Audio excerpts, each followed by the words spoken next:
We had a tremendous split screen moment today against Donald Trump, just 9 miles apart in Massachusetts. On one hand, we had federal Judge Burroughs, who, after hearing argument, is going to issue a preliminary injunction, one level up from temporary restraining order, in favor of Harvard University to stop Donald Trump and the Trump administration from taking away its right to participate in the international and foreign student exchange program, to cut a quarter of all students out of Harvard, the heart out of Harvard, by Donald Trump. No, says Judge Burroughs, I'm keeping my temporary restraining order in place while you guys work on a preliminary injunction draft I can live with, and I'm going to enter a preliminary injunction 9 miles away at the commencement in Cambridge for Harvard. Yes, it's commencement time, folks. Look at the calendar. We have President Garber, a strong opponent, a tough adversary for Donald Trump, taking the podium to 32,000 people at Harvard and their community to thunderous applause, especially when the murmur went around the crowd that they had obtained, Harvard had obtained the preliminary injunction they were looking for to keep Harvard. Michael Popok, let's keep MeidasTouch and Legal AF, MeidasTouch and Legal AF together. This new reporting. There's a lot of stories floating around about Harvard. I want to kind of tie it all together right now. There is the lawsuit about whether Donald Trump can cut $3.3 billion worth of funding away from Harvard, take it away from Harvard and give it to who knows who, trade schools, to penalize Harvard. I'm not sure it's because the rumor about Barron Trump being denied admission, but more so because this is an organization that is not bending the knee and is not kissing the ring for Donald Trump, and he doesn't like it. He's doing it he's attacking Harvard under the false flag of anti-Semitism on campus and First Amendment expression of graduate students. And so he wants to hit them where they live. He wants to cut off their foreign student and the money related to foreign students. He wants to take away their biomedical research grants, which only help you and me, and go after the oldest and one of the most prestigious universities in America.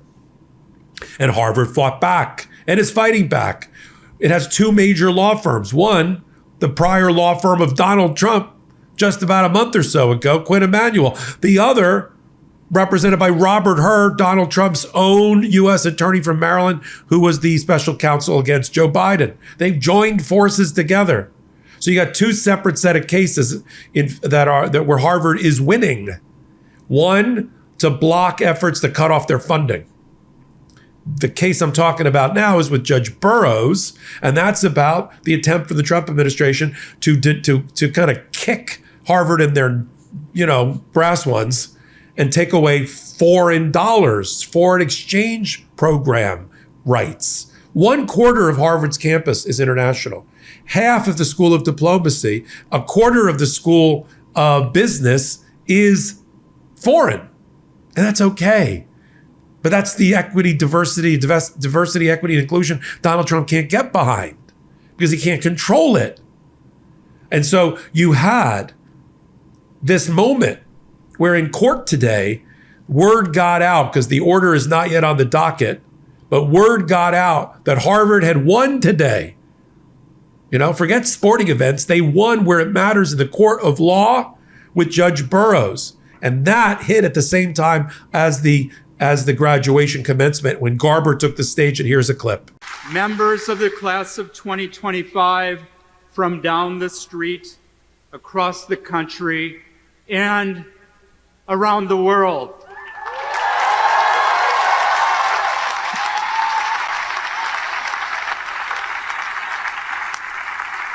Around the world, just as it should be.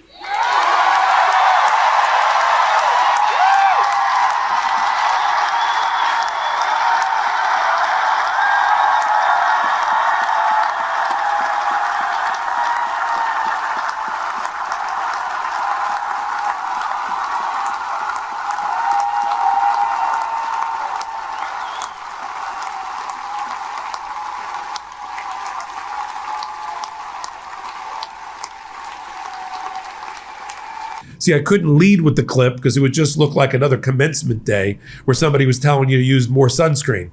But this was important because it shows that this is bringing and galvanizing the Harvard community together.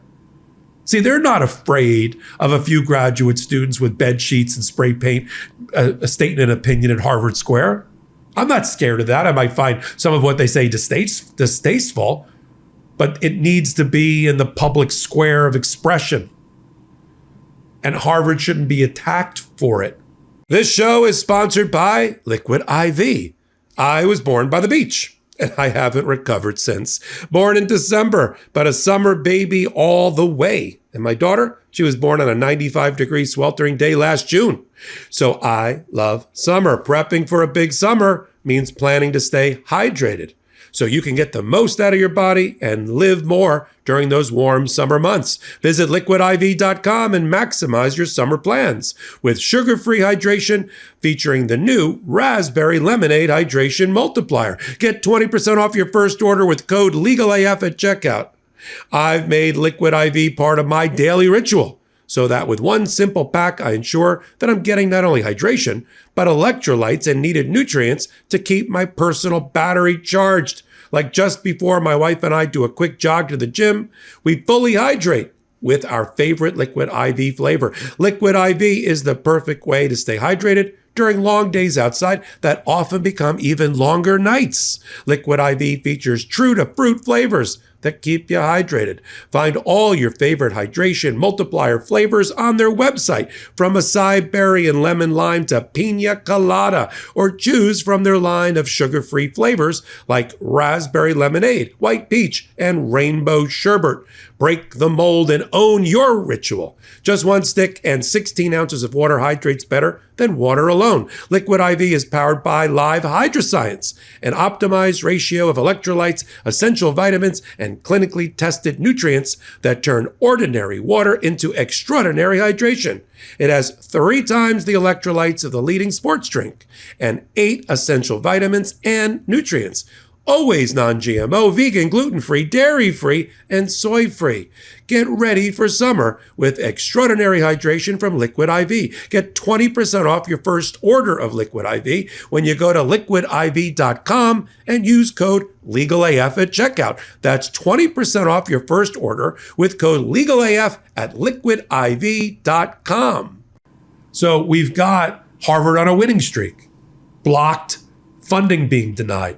Blocked the Trump administration trying to take away its foreign students and right to participate with international students. And think about what that would do to put Harvard at a tremendous competitive disadvantage with the other Ivy League schools and other elite schools, because they're taking in foreign dollars. Donald Trump just announced some random number.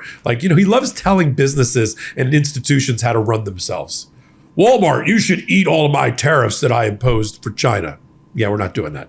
Harvard, you don't need 27% of your population to be foreign students. You should lower it to 15% so that more Americans can get in there. Americans aren't being denied access to Harvard because there's not room there. If they're being denied access, it's because they're not qualified to attend Harvard. But again, Donald Trump presses a losing streak, doubles down on a losing hand. Moments or just hours before he went into court, his lawyers went into court today for this losing proposition.